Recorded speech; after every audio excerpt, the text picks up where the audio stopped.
Moment zan nuna muku yadda za ka yi KYC na B network, ko ince yadda za ka yi submitting wallet, tunda yanzu shi ake yi, yadda za ka yi importing B network a cikin wallet ɗinka na B. Idan ka shiga B network ɗinka,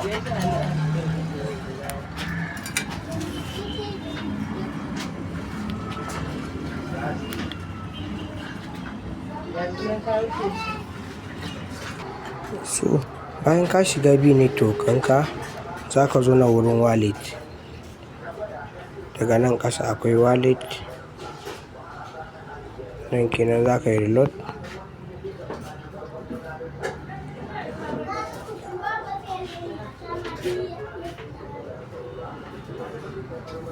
In ka yi reload, nan ne reload ga wurin wallet inda aka so.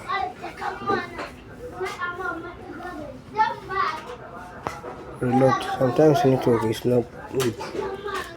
So bayan wallet ɗinka ya buɗe, nan wurin daga nan sama za ka ga akwai token network. Nan wurin inda na yi cycling nasa, nan za ka danna, za ka selecting network ɗin da yake kai, za ka sa idan ba polygon ba ne ba ka dawo da shi kan polygon. So tunda nawa yana polygon, za ku ga BNB, Smart Chain, Solana, Optimism, Abbott, Lynch da dai sauransu. Sai in yi cancel tunda yana kan. Sai ka zo na wurin ga import nan ga refresh list, sai ka danna na inda na cycling, sai ka shiga import.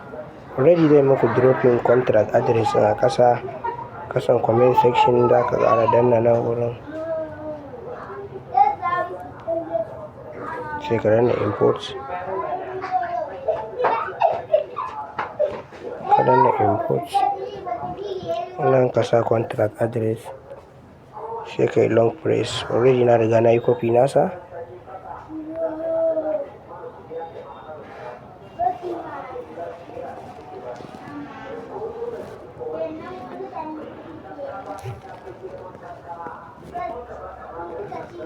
So gashi nan na yi pasting,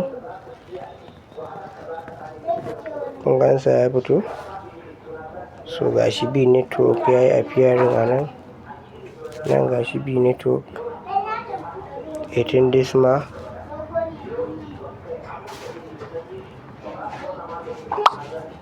So kun ga yayi, sai danna import,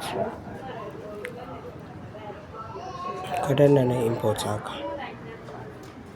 So gashi nan added to wallet page successfully. To yayi kenan, sai in dawo nan all tokens nan. So kun ga yanzu na ɗora shi kenan, za ku ganda alamar minus a nan. A nan kenan. To gashi nan na sa shi. To ba danna nan ɗin za ku yi ba, sai ka yi back kawai haka. Za ka koma kan wallet ɗinka kenan. Gashi nan B network. Idan ka yi KYC successfully, gashi a nan under matic, gashi nan B network. So shi kenan ka yi importing nasa.